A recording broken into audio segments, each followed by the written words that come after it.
विद्यार्थियों नमस्कार।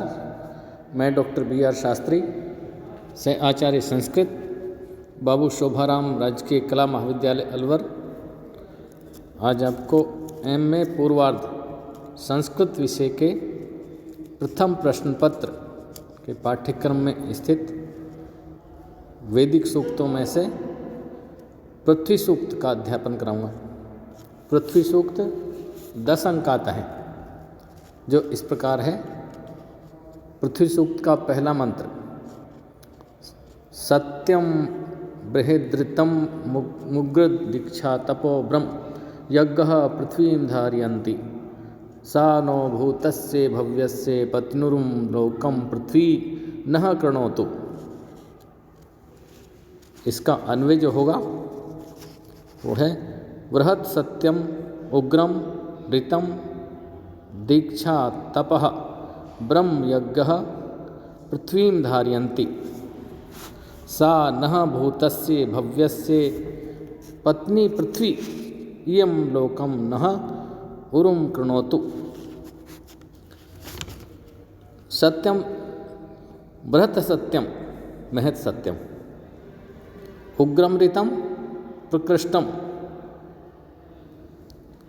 ऋतम शाश्वतम शाश्वतो नियमः प्रकृते दीक्षा यज्ञ दीक्षा यजमान गृहीतानुष्ठान व्रत तपः तपस्या ब्रह्म प्रार्थना मंत्र व वैदिक साहित्य से यज्ञ इष्टि सोम पशु यज्ञ इत्यादि एते सर्वः पदार्था पृथ्वी धरा पृथ्वीं धराम धारयन्ति अवलंबते तादृक्षा धरा पृथ्वी वा नः अस्मभ्यं भूतस्य अतीत कालस्य भव्यस्य भविष्यमाणस्य या भविष्यत् काल कस्य पत्नी कालित्री रक्षिका आश्रय प्रदानत्वात् इति भावः पृथ्वी वसुधा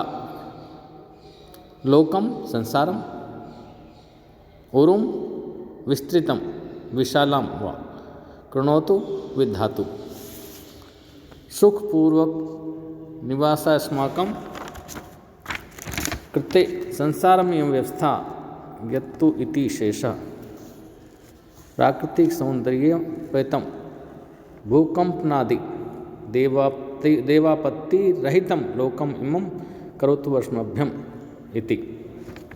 इसकी जो संस्कृत थी संस्कृत शब्दार्थ व्याख्या, अब संस्कृत व्याख्या। धर्मावलंबिते इयं पृथ्वी सत्येन स्थिरायमानम् अस्ति तत्र स्थिरीकरणे पृथ्व्याः प्राकृतिक सौंदर्यीकरणे च यथा बाह्ये वनस्पत्यादीनां योगदानान्त तथैव अभ्यंतर प्रकृति सौंदर्य धरानिवासीनां तपस्या यज्ञाभूतायाः दीक्षाया वैदिक मंत्र पाठादीनांच योगदानम् अस्ति अते पृथ्व्या दिव्य रूपस्य अवहेलना न विधेया तस्या स्तवनं विधेयम् इयमेव पृथ्वी भूत भविष्यत् वर्तमान जीवानाम् आश्रय प्रदानेन कल्याणं विदते अतो अद्यापि वयं प्रार्थयामो यदि इयं पृथ्वी लोकम् इमं संचरणयोग्यं विशालं च अस्मभ्यं करोतु। ये इसकी संस्कृत व्याख्या थी। हिंदी व्याख्या जो होगी, हिंदी अर्थ इसका इस तरह है। महान सत्य प्रकृष्ट शाश्वत नियम तप स्त्रोत एवं यज्ञ पृथ्वी को अवलंबन देते हैं। ऐसी वह भूत एवं भविष्य की रक्षा करने वाली पृथ्वी हमारे इस लोक को विस्तृत करे, अवलंबन दे, सहारा दे।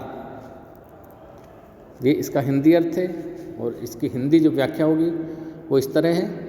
बृहत्तम सत्यम महान सत्य, बृहत्तम सत्यम महान सत्य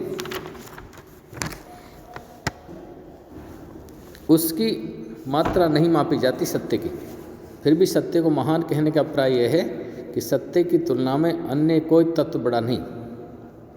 व्रतम बड़ा, विस्तृत, सबसे बड़ा सत्य होता है। सत्य ही ज्ञान, अनंत एवं आध्यात्मिक रूप से ब्रह्म पद वाच्य है।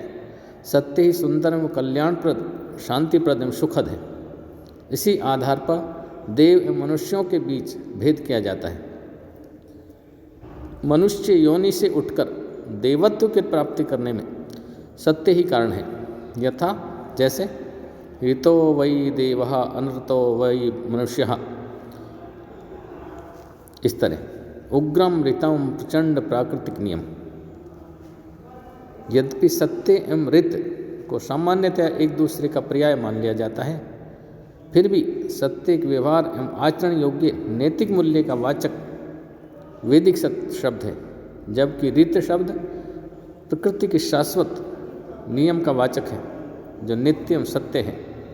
वैदिक साहित्य में ऋत शब्द का अर्थ वैविध्य प्राप्त होता है। दीक्षा यज्ञानुष्ठान के प्रारंभ होने से पहले यजमान द्वारा गृहीत संकल्प आदि संस्कार विशेष। बड़े यज्ञों में दीक्षिणीय इष्टि एक स्वतंत्र यज्ञ के रूप में भी विख्यात है।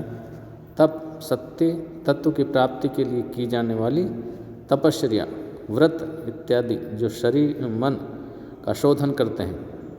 ब्रह्म मंत्र, स्तोत्र या प्रार्थना, यज्ञ द्रव्य, देवता में त्याग रूप इष्टि, पशु सोमात्मक रूप यज्ञ, ये सभी तत्व पृथ्वी को धारण करते हैं।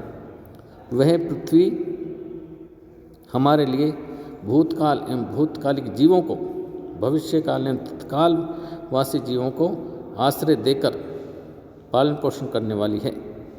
वह पृथ्वी, धरती माता इस लोक को विस्तृत विशाल करे और इस विशाल संसार को हमारे लिए सुखद बनाए। ये हिंदी व्याख्या।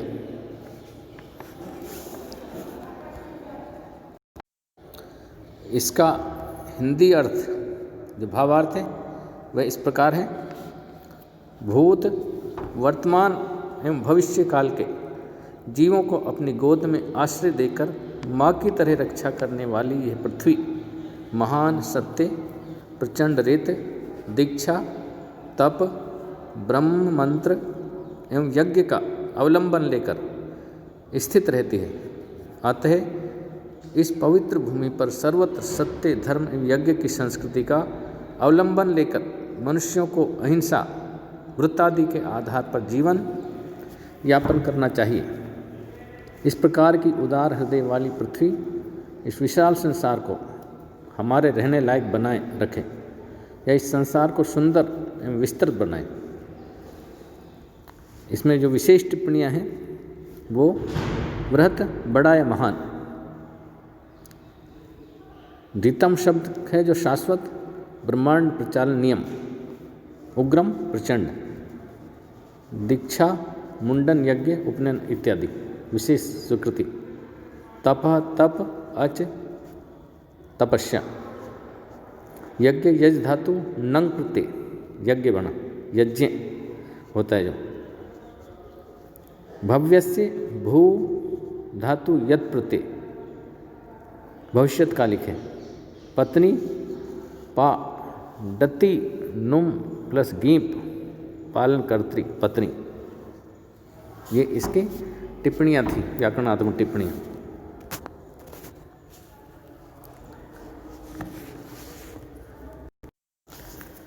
मंत्र संख्या 2 वो इस प्रकार है।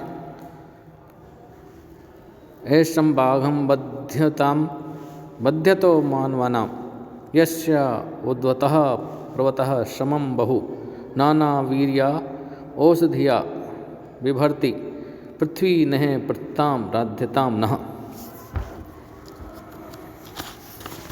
इसका पद पाठ इस तरह होगा।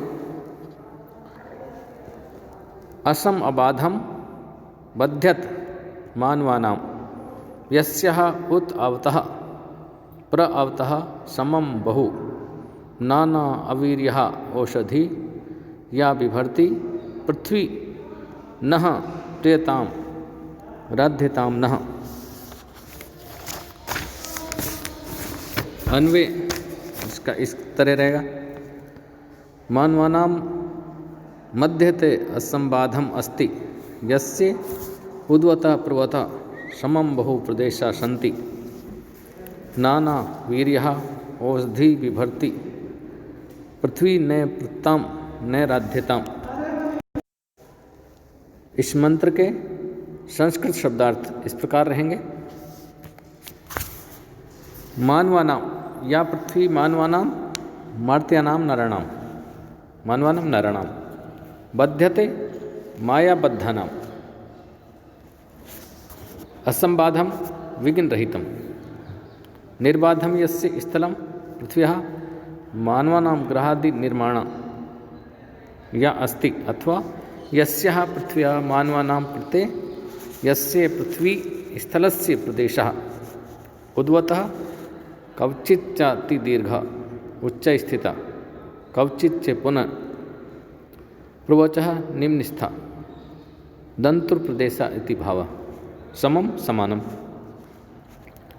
या समतल क्षेत्रम, नाना वीर्यः या नाना शक्ति संपन्न, नाना रोगो शमक शक्ति संपन्न, औषधि गुण संपन्नान पादपान मूलान वृक्षाश्च या पृथ्वी बिभर्ति आत्मन उपरि धारयति विकासयति वा इति। पृथ्वी न अस्मभ्यं प्रस्तुतां विस्तृता भवतु फल पुष्प मूल पूर्णा भवतु अथवा न अस्मान् प्रस्तुतां विकासयतु राध्यतां समृद्धा च भवतु। ये इसके संस्कृत शब्दार्थ है। इसकी संस्कृत व्याख्या इस प्रकार रहेगी, संस्कृत भावार्थ है जो, इयं या मानवानां मध्ये दृश्यमाना पृथ्वी विद्यते सा विषम समस्वरूपम अस्ति तथापि गमने अत्र नकाविद बाधा मानवानां भवति। इयं चे पृथ्वी या नाना रोगोपशमन शीलान औषधि गुणोपेतान पादपान वृक्षान गुल्मांश्च आत्मनि धारयन्ति सा विशिष्टा पृथ्वी अस्मत्कृते विस्तृता विकास प्रदा चे भवतु इति प्रार्थना। इसका हिंदी में जो अर्थ रहेगा उस प्रकार है, जो मनुष्यों के मध्य बाधा रहित है, जो ऊंचे नीचे एवं समतल प्रदेशों वाली है, जो नानाविध पराक्रमशाली औषधियों को धारण करने वाली है, वह पृथ्वी हमें विस्तृत एवं समृद्ध बनावे।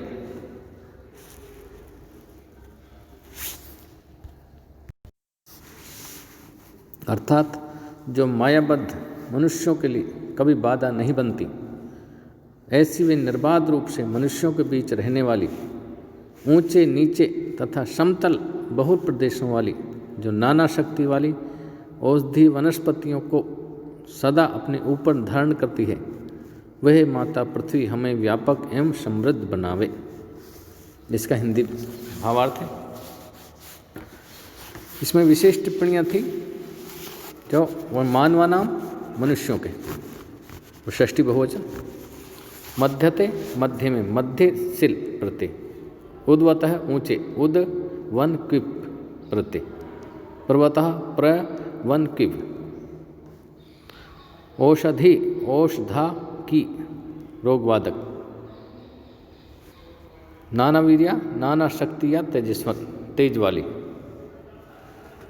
बिभर्ति भ्री लट प्रथम पुरुष एक वचन।